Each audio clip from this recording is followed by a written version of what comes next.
This is Nick Redding, and you're listening to PreserveCast, a podcast with a worldwide listenership that explores the broad world of preservation from every angle, from drones to mudlarking and everything in between. Now, let's get preserving.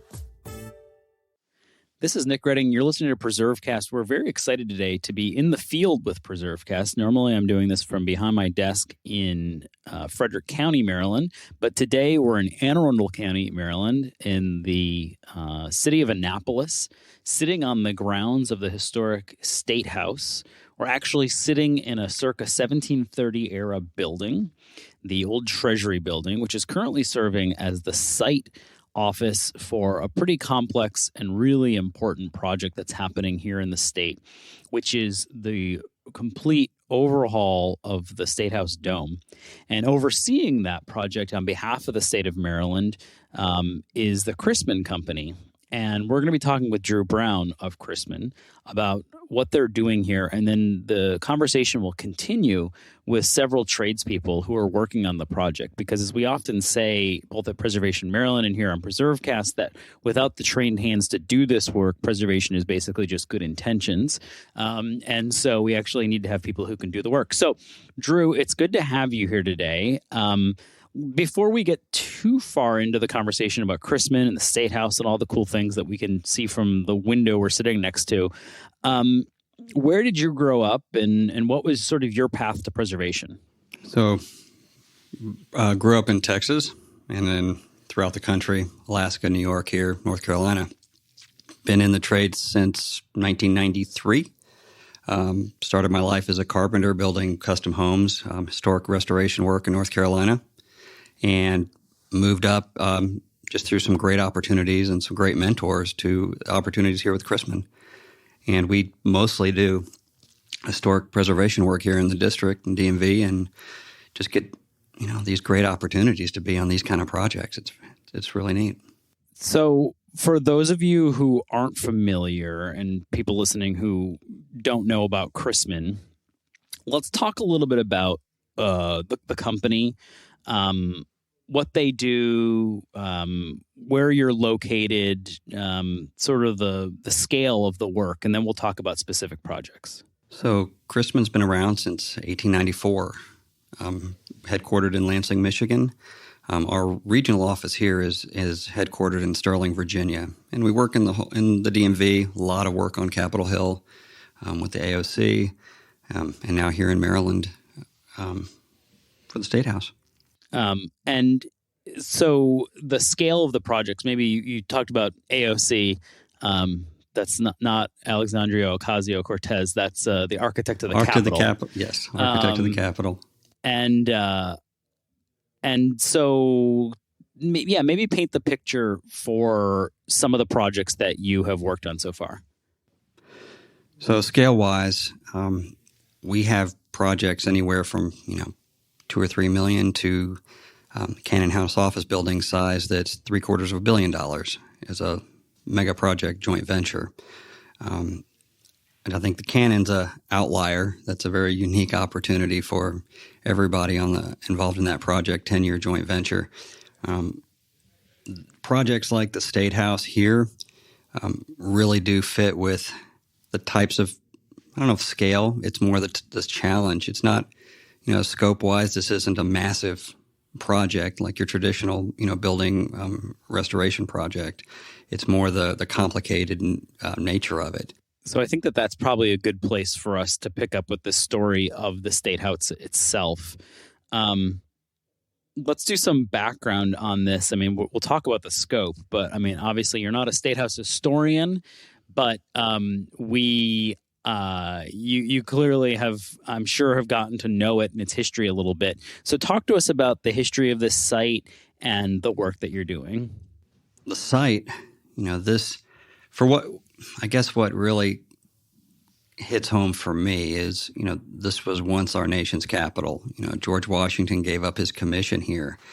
Just in our office space here with the Treasury building, just the idea that, basically all the money was stored here for the whole state at one point is just fascinating. It's, being in here, seeing the history, touching the same things that, George Washington and folks like that touched. And knowing that we're preserving those features just really hits home, and it really gives everybody, in our company just a lot of pride in what we're doing. So it is the oldest continuously operating state house in the nation.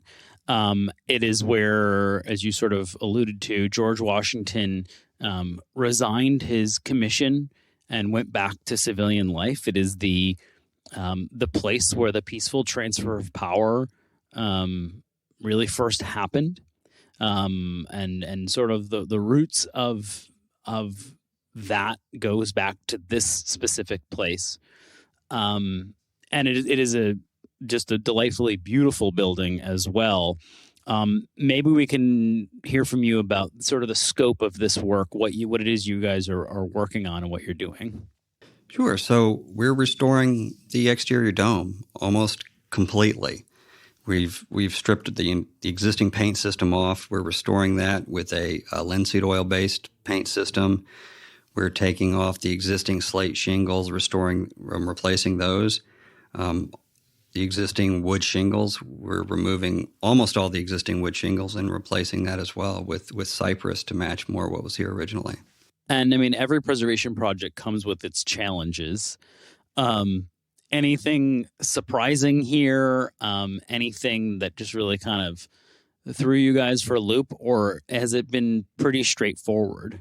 I would say nothing has been straightforward at all. And with any, building this size and age, we expect there to be a lot of unexpected things, whether it's what you would think would be unexpected with hidden damage that you can't expect, but you'll find. We've found that just from the beginning, building the scaffold system on here, we had to install additional structural support in the attic just to carry the weight, and figure out that engineering as we were procuring the rest of the project, which was not expected. Even stripping, the acorn gilding, determining how it was constructed, the new system. Almost every process was kind of an unknown, almost like a design build, new building. We were designing and figuring out the right materials and methods for just about everything as we went, and a lot of that was just through a lot of mock-up processes on the ground and on the building. Yeah, I think that people would be surprised to know just the level of challenges kind of going into this, particularly for something that is so well known in the state that there are still surprises kind of as you go. So we're going to be talking here in a moment with several of the different trades associated with this project. You've got some interesting challenges on the building. What kind of level of restoration are we talking about in this building? And talk to us about some of the trades that have been really invested in this project. So the trades that are invested are absolutely expert in their field.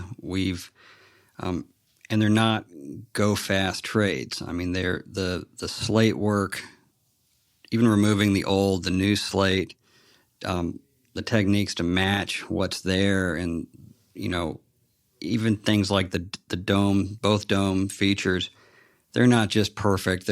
Every facet's a weird angle. There's so many mock-ups for each piece that they have to do, and the quality of the craftsmen it's just amazing watching them figure out how to make everything work with the wood shingles, with the slate. Even the paint with the linseed oil system was very new to basically everybody involved, and determining as we went how many coats of paint, how long it would take to cure, how it will work on this building compared to any other building with the weather here.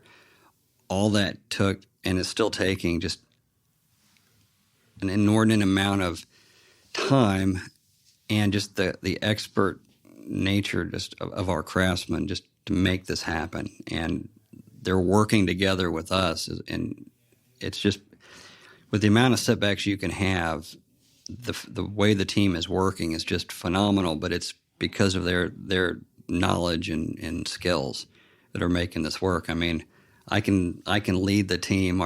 Tim, our superintendent, can make this happen, but we couldn't do it without these guys that you'll talk to.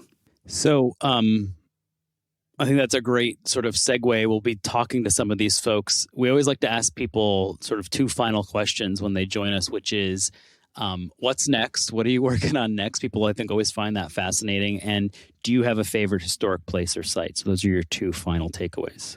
Well, I'm working on another very exciting project in pre-construction for the Maryland Motor Vehicle Office, and I say that in jest. It's the exact opposite of this project. But I would say the Cannon House project is probably the most challenging and just kind of overall neat project I've worked on. Not just the size part of it's the size. I mean, the building itself is, over 800,000 square feet. And being the oldest congressional office building, there's so much history being there, and you walk in the caucus rooms and you think about what's happened here, what you see on TV today, and that's again, you take a lot of pride in touching those things and the features, and the millwork and every part of it is just such a unique challenge, and the historic significance just makes it very exciting. And I don't know if I'll have another project that just quite that uniquely cool. Yeah, I mean, it's so big that perhaps by the time you're done with it, you can start over again. Maybe. Say at 800,000 square feet, you might be close. Well, this has been very cool, and I think a great sort of entree to the rest of this conversation to talk about the folks who are putting their hands on this building and working to preserve it. Thanks so much for joining us today and for inviting us in. Oh, anytime. Thank you. This is Nick Redding. You're listening to PreserveCast. Today, we're continuing our conversation here on the State House grounds in our In the Field PreserveCast episode, and we're talking with Peter Gambardella of Worcester Eisenbrandt, which is a firm that we have talked to a few times before on PreserveCast, with different folks associated with them and the work that they've done, not only here in the state of Maryland, but really all across the region and all across the country for that matter.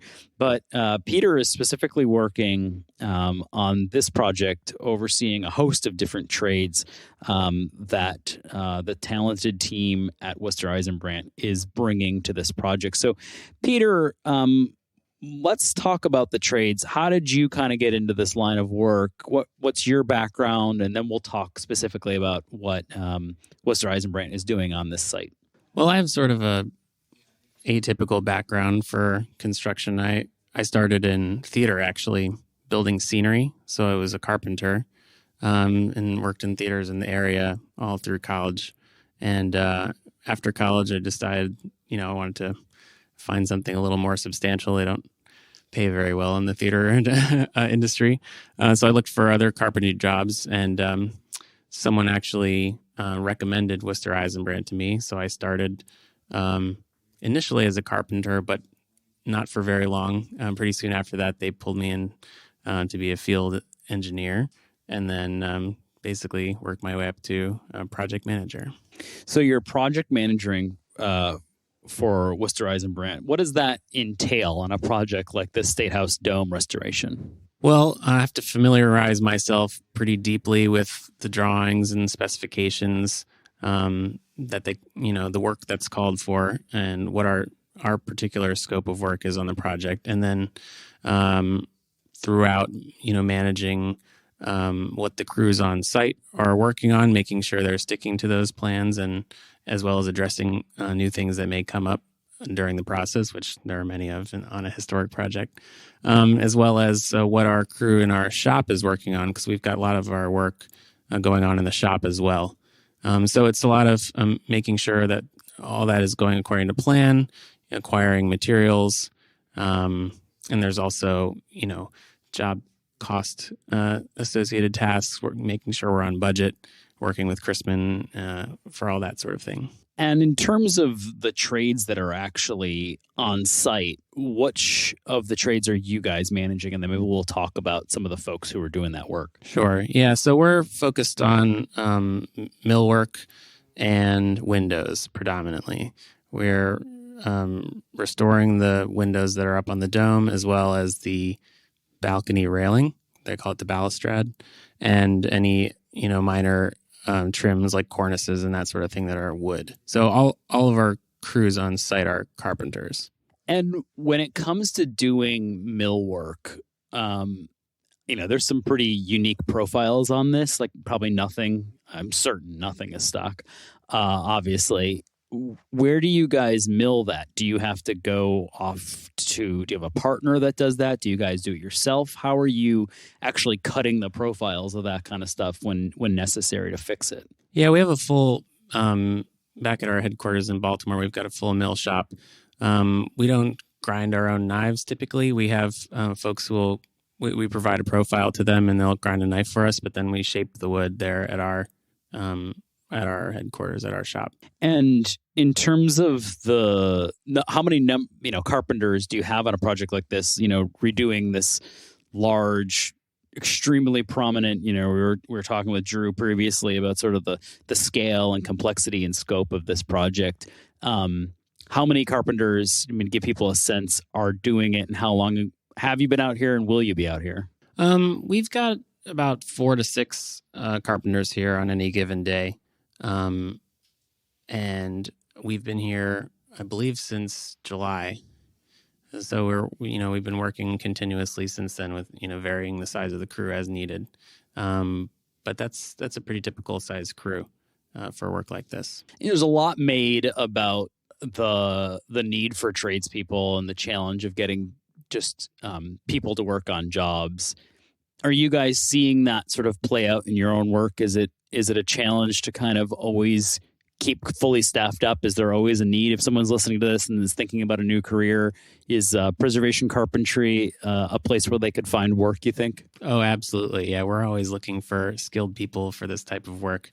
It's, like they say, for all the trades these days, a lot of the people who've been doing it a long time are either retiring or they found other work during the pandemic. But, we're always hungry for people who've got the skills to do this type of work and people who are interested in it even. We're happy to train people in the craft if they're interested. So you got trained in the craft. Now you're managing, moved up quickly that way. Do you still work with your hands at all? Very rarely for the company. I do on my own as a hobby here and there, but, and fixing things up around the house. But for the most part, no, I'm strictly in the office. And do you enjoy that? Was it just the right progression? Do you miss the hands-on component? I think I keep busy enough outside of the office on things to satisfy my desire for, working on that type of thing, small projects here and there. But I really enjoy working, in the position I'm in right now because I still get to work closely with the foreman on site and the craftsmen and, go through the problem solving process and working through the details of how these components go together and how things are built. So it still kind of, tickles that itch I have for, building things and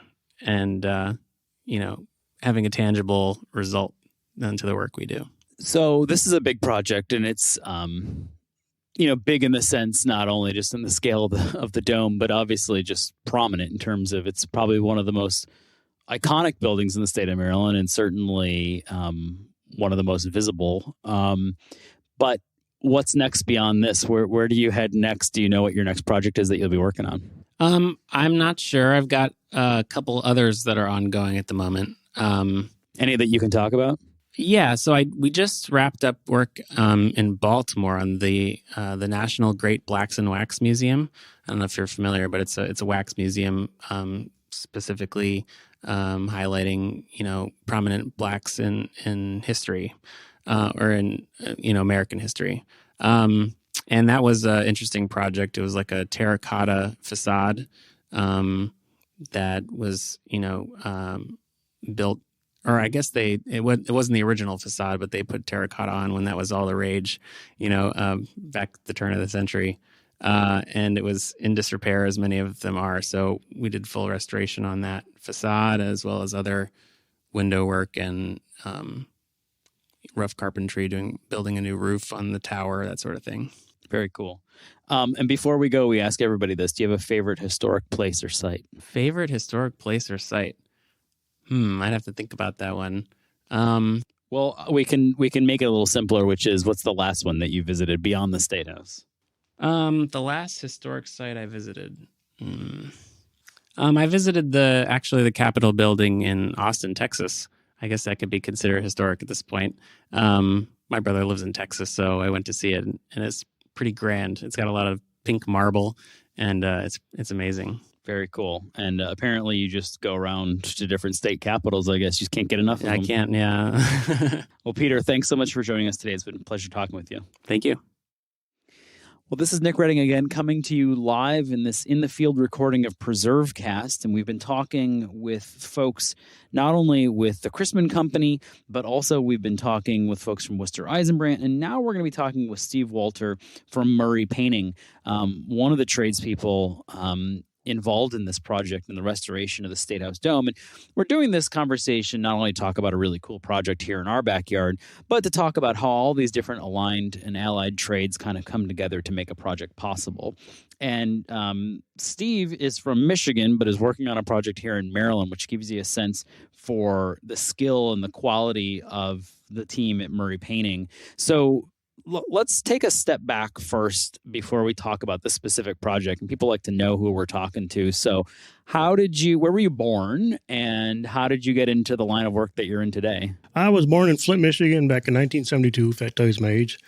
I started right out of high school painting. I had some family that were painters and wanted to know if I wanted a summer job after I got out of school, and here I am. You've been painting ever since. And did you didn't start with State House Capitol domes? No, I did not. No. I started out residential. Residential, is that where I guess probably most people get their start? And I think some people think of I don't know if they always think of painting as one of the historic trades, but it's a critical component to it, particularly because you're having to deal with contaminants like lead and asbestos, and That's right. There's a lot of things that come into play. And as we've seen on certain projects, and even in this project, if you don't do it right the first time and spend the time in prep, that you end up kind of just throwing your painting money away. You wind up with a failed project and a lot of wasted money. Yeah, so you really need to and a black eye for the company. Yeah, and having a good painter sometimes, it's just as critical as any other trade on a project. Correct. And in a project like this that we're talking about, it's just a critical component, because this thing takes a beating, not only because of how tall it is, but it's sort of in this maritime environment, taking sort of that brackish spray off of Chesapeake Bay. So, obviously you got into this at an early age. You've been working on projects for most of your adult life. Talk to us about how a Michigan company gets involved in a project halfway across the country in Maryland. Well, we have a history with Christman. We've been doing a lot of work for Christman back in Michigan, and a lot of good projects. And we've had real good quality people working with us, and it results in quality work and a good quality finished product. And after a few jobs like that, then your name gets put out. And how did you? You kind of. I'm sure you made it sound simpler than it really was, but how did you make the jump from residential house painting to sort of these really big projects? I would dabble doing some older church projects back in my younger days, back in the 90s. I would do a couple of repaints on the interiors of churches, stripping the old material off, doing any patching or plaster work that needs to be done, and then recoating. That's how I started. So you move from a house to a church. Churches are the gateway, and then from there, it's you kind of. And does Murray do primarily commercial work now? They do. It's about 50-50 commercial and industrial. Commercial and industrial, Yep, okay, yep. But no residential, no. Not that I'm aware of. No homes anymore, other than yours. Yeah. Do you and in terms of your role with Murray, how often on this project are you actually scraping, applying? How much are you getting your hands dirty these days? I'm getting my hands dirty every day that I'm here. We don't do too much scraping. That was mostly done by the stripping company that came before us. But if there is some residual stuff that we can remove that's in a small amounts, then we do that. So talk to me about the work that's being done here, because I think some people think of painting as probably what they're familiar with in their own home, which is like, prep involves maybe putting some tape up and maybe doing a couple little patches where there was a hole from hanging something, and then they go get a gallon at Lowe's and they slap it on and they dry and they stand back and think, wow, I did a really great job. This is a very different scale of project. It is immensely different. We know that it's high up. We've heard about scaffolding being put on it and the challenges of just doing that. You're way up in the air doing this. But the type of paint is unique. Why don't you talk us through like the scope of this kind of project, what it is that you're actually doing? We have a product that we're using. It's out of Sweden, I do believe. It is called linseed oil paint. And we have to go through and prime and apply 3 top coats. Our primer consists of a mixture of 70% raw linseed oil mixed with 30% linseed oil paint. And we go through and we have to prime the surfaces beforehand. And any nail heads we run across, we have to prime those with a special product so they don't get any rust bleeding through. You have to prime every nail head that you come across. Every nail head that we see. How many nail heads are we talking about? Oh, there's been a few hundred. And you can't miss one. You try not to. But it happens. It happens. And it's up in the air, so it's not like someone's looking at it with a magnifying glass. But it is quite the process. And 3 coats of this, how does linseed oil paint dry compared to like what you would be familiar with, like either just a traditional oil or even like a latex? Compared to latex, it dries very slow. You have to put it on very, very thin coats as compared to latex, where you can put it on moderately and it'll dry. But linseed oil, there's no impurities in it, so it basically air dries, and what doesn't dry soaks into the wood. And what's the advantage of it? Why would you do something this challenging? It lasts longer. The oils will penetrate into the wood and help preserve the wood. And if it does start to fade a little bit, you go up there with some raw linseed oil and a rag, and you can start wiping it, and it'll look like new again. Wow. If you stay on top of the maintenance. Like in all things with preservation. Linseed oil paint has been around for hundreds of years. And how often do you guys use it? Here at Murray, this is our first time at Murray that I'm aware of using it, but I've used it once or twice in the past, back when I was doing churches back in the 90s. Wow.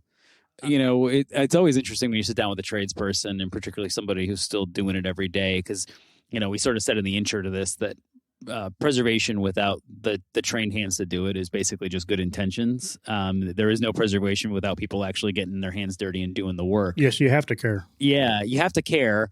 How if someone was younger, thinking about getting into the trades, interested in doing the kind of work that you're doing, what kind of advice would you offer them? I would say that if you truly, really want to do it, then try dabbling in it and to see if it's something you want to do, because after a while it gets easier and easier to do, and it does pay very well. Yeah. And let's just talk kind of rapid fire about a couple things. Strangest thing you've seen on a paint job? I'm sure you've seen some weird stuff out there. Probably just some real shoddy work. Shoddy work. Yes. What's the shoddiest thing you've seen? I mean, it's just... I've seen paint jobs fail within a week because somebody didn't do their prep work right. Yeah, and I think that's a really good... Exposed exterior. Yeah, an important takeaway for people listening is that you got to do your prep work when it comes to prep this. Prep work is utmost importance. That's what makes your paint job. So after the State House, where are you headed next? I don't know yet. I heard I might be going to Washington, D.C. to work on the nation's capital there. They're stripping some limestone and recoating, so I may be getting a hand on that for a while. And how often do you get home? Seems like you're living on the road. You're a road preservation painter. It's been a while since I've been on the road this long. I try not to be because I have children now. Yeah. Whereas before I had children, it didn't really matter too much. Yeah, but you have something to get home for. Yes, but I was just home for a week previously last week, and I just got back out here last night. Fantastic.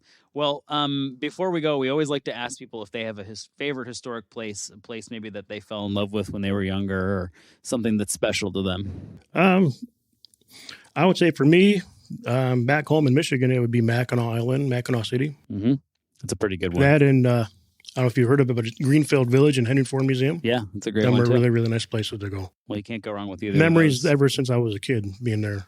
Yeah, fantastic. And cool. I visit those places every once in a while still. Cool. Well, thank you so much for joining us You're today welcome. and for the good work that you're doing up there. We're looking forward to seeing it in all of its splendor once you're done. I'm looking forward to it. Thank you. This is Nick Redding. You're listening to PreserveCast as we continue our conversation with tradespeople working on this really fantastic and one-of-a-kind project here in Annapolis, Maryland, the restoration of the Maryland State House Capitol and the dome in particular. We've been talking with folks from Worcester Eisenbrandt from Christman that's overseeing the whole project, from Murray Painting. And now we're going to be talking with our friends at Durable Slate, who do projects not only here in Maryland, but really all across the region and all across the country for that matter. And we're talking with Jason Lee, who we understand started his day today in Ohio. And for those of you not familiar with the geography, that's a pretty good haul, 6-7 hours away. And the crew is based out of Ohio. So we've got people from all across the country working on this really interesting and fascinating project, but it's a hell of a roofing job because it's got a lot of different roofs on it and a lot of different materials. So Jason, before we get into that and how you guys are actually accomplishing this work, I think people would be interested to know where you grew up and how you got into this line of work. Oh, wow. Okay. Well, I grew up just outside of Huntington, West Virginia. I attended school up to high school in Huntington, and then I moved to Columbus, Ohio, to attend Columbus College of Art and Design. I completed a couple of years there, and then moved into the trades, which was, it was something that I did growing up. My parents loved to buy houses that needed fixed. And so every house that we purchased, we put a lot of work into. So I kind of learned different trades through that. I have relatives that are plumbers and electricians, and so I was kind of an apprentice throughout my years. After college, I got into masonry and then historic masonry, which was at the time. I've been in this for a while, so this was back really before the internet had information readily available. And so when I started in masonry, there was a lot of broken and cracked bricks, and I was always told that the bricks were the problem. After doing that for a while, I realized that maybe that's not the right way. And so I started going to the library and doing my research, and found out that it was actually the mortar, the new mortars that they were using, that were the problem. And so I transitioned into kind of creating a bit of a traditional historic masonry restoration, and I did that for around a decade, and then we kind of got tired of running my own business, and Durable Restoration is a pretty large business in Central Ohio, who also kind of was moving in the same direction I was with historic masonry. And so I joined up with them, and actually joined up with them in the middle of winter. And of course, there's no real masonry work in the middle of winter. And so my first day I showed up, and I was put to work humping slate up a roof. And so from there, I spent the next few years apprenticing with the slaters and the copper guys. And learned those trades also, which was really fascinating. Slate and copper has a huge long tradition in the both here and in Europe. So it was with Durable has a wonderful apprenticeship program and a wonderful training program. So I took over some large roofing projects, moved up into steeples and the high end work, and have been here for close to 16 years now. Yeah, I think many people are, probably familiar with Durable's roofing work, but obviously it's the Durable Restoration Company. So there's a little bit of everything kind of under that umbrella at Durable. And I know you guys have done just a ton of work across Maryland, and have always been very supportive of the preservation community in Maryland. And so it's interesting to hear you talk about sort of coming to them as a mason and then getting into slate and things like that. It's obviously it's hard to find people doing slate and doing it well. There's a handful of groups out there, and yours being one of them that does it. Let's talk about the scale of this project that's happening here. I think people might be surprised to hear that there is slate because you don't always see some of it up there. You see pieces of it, but is it all slate? Is it what exactly are you doing out there, and how big is your crew? All right, so we're it's the building is a combination of a cypress shingle on the walls and then a slate on the roofing portions. And so we're working on kind of a combination of a shingle on an area, a cypress shingle on an area, and then above that a slate area, and then we'll go back into shingles again and then slate. And of course there's copper interlaced in all of that. So it's quite the project. And how many people do you have working on it? How long have you been doing it? Well, we started in full force around the beginning of September. We were assisting in temporary dry-in and decking repairs throughout the summer. Our full crew, we kind of started into the beginning of September, and we're continuing to add people as we go, as more areas are opening up. And so we currently have, I think 12 people on site, a combination of our sheet metal guys, our slaters, and the shinglers. So we're working multiple areas at the same time in order to be able to keep the schedule. And is that a pretty normal size crew? That seems big. It's a pretty large crew, yeah, and that's simply due to the fact that we're on an expedited schedule. Expedited schedule, and it's unique. It's not just one big flat roof. Correct. Yeah. So it's the real challenge is there's really no part of this that doesn't require a skilled craftsman. There's no big open faces that you can just throw 10 guys on and they just put a ton of slate on a day. Every single part of it is every roofing area that we're doing has a curve on it. So it's either a convex or a concave roof. And so the guys have to be really conscientious of the slate they're putting on, whether the thickness of the slate, whether it has a bend in it or not, the decking that they're applying that slate to, whether or not it's sticking up a little bit. And so we have guys that are just sorting through that slate to make sure that we're getting the best ones to go on the roof. And we have guys that specialize in the decking that they go through, and if something's sticking up a little bit, instead of just putting the slate on, they go through and make sure that decking's held down as tight as it can be, that it's not sticking up and going to cause an issue in the final product. Yeah, it's we'll have pictures associated with this in the show notes, but it is a challenging piece of roofing to work on. In terms of the complexity of it, would you say that this is one of the more complex that you worked on, or are there a lot of really challenging ones out there, and are there ones that pop out in your mind that you remember? Well, I mean, this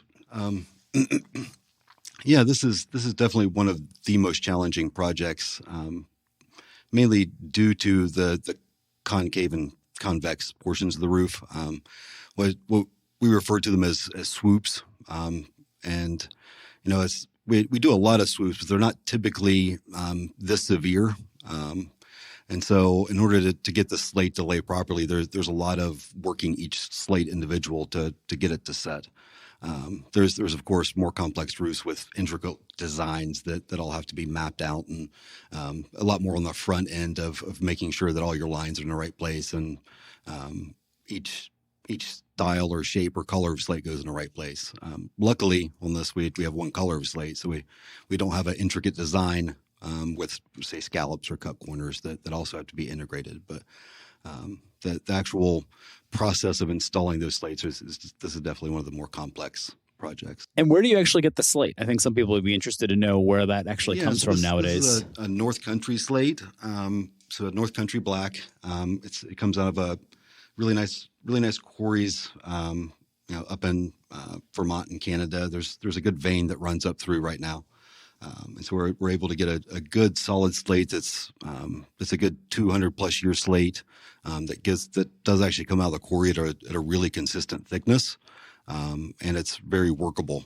They're not overly brittle. A lot of slates are they don't like to be cut into a sharp angle. You'll lose a lot of corners on them. So this is an excellent slate for this situation, where every single roof, since it's 8-sided. Every roof has a hip, and those hips have to be mitered, and you want nice crisp corners on this. So for people out there who have a slate roof and they, it's a sort of just a simple hip roof or something, imagine the challenges of putting this on. and even a regular home slate roof is challenging, but this is really next level. For people who are listening, there's a lot of conversation these days, and we're part of it, about trying to make sure that sort of that next generation of tradespeople is there. Someone's listening who either wants to change careers or they're young and they're interested in maybe getting into the trades. Do you have any advice for them? You've had an interesting kind of career doing it, on your own, and then being a part of this big firm that's doing really amazing work. But advice for somebody who might be thinking about getting into it. I think that obviously there's plenty of trade schools that you can go to and attend. If you're interested in getting into this type of historic work, the best way to learn is to contact a company like Durable Slate to come and work with us and apprentice with the guys that are in the field. It's working with the guys that have been doing it for 20 years, day in and day out, is the way to learn a traditional trade. These guys have been doing it for so long. They have such a wealth of knowledge, and they're all extremely willing to teach people that are interested and willing to work and learn that trade with them. So what's next for you? Where's the next project? That is a good question. Hopefully in Ohio. Well, I very rarely, I travel pretty consistently to whichever project is the most complicated at the time. And so we currently have a very large copper dome that we're working on in Lincoln, Illinois. And so it's looking like I'll probably be heading there after this to help wrap that up. And we always ask this of everyone. Do you have a favorite historic place or site, or a place that maybe growing up sort of spoke to you, sparked the interest? Favorite historic place or site, huh? Well, we'll throw you a softball, which is, what was the last historic place you went to? Well, I mean, currently, I guess my favorite historic place right now is Annapolis, Maryland, because that's where I'm at. It's one of the wonderful things about this job is I get to travel all over the country and visit new towns and get an idea of what those towns are. And Annapolis has a wonderful spirit to it, a great energy. The people here are great. And obviously there is just a wealth of history in this town. And, when I get a few minutes, I do like to walk around and see the buildings and learn more about it. Cool. Well, thanks so much for joining us today and for the good work that you're doing up there. We're looking forward to seeing when it's all done. All right. Well, thank you very much. Thanks for listening to PreserveCast. To dig deeper into this episode's story, head over to preservecast.org for show notes and our collection of previous episodes. Don't forget to engage with this podcast by subscribing, commenting, and leaving a review. Follow along on Instagram, Twitter, and Facebook at PreserveCast for even more. PreserveCast is currently recorded in Walkersville, Maryland. It's sponsored by the 1772 Foundation and powered by Preservation Maryland. Thanks for listening, and keep on preserving.